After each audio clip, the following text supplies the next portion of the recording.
দেখো প্রথমে কড়া গরম করে কড়াতে তেল দিলাম, তারপরে কালো জিরে ফোড়ন দিলাম, লঙ্কা ফোড়ন দিলাম, দিয়ে পেঁয়াজ রসুন দিয়ে দিলাম। সেদ্ধ করে রাখা সর্ষের শাক দিয়ে ভেজে নেব ভালো করে।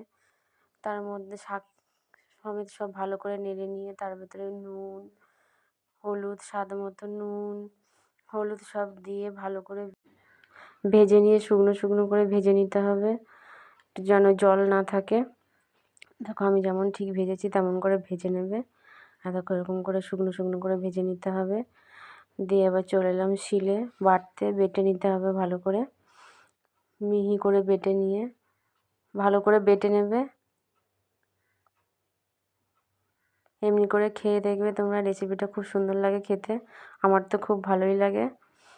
তোমরা আমার মতো ট্রাই করে দেখবে কেমন লাগে। আশা করি ভালোই লাগবে। কমেন্ট করে জানাবে কেমন হয়েছে রেসিপিটা। ভালো লাগলে শেয়ার করে দেবে।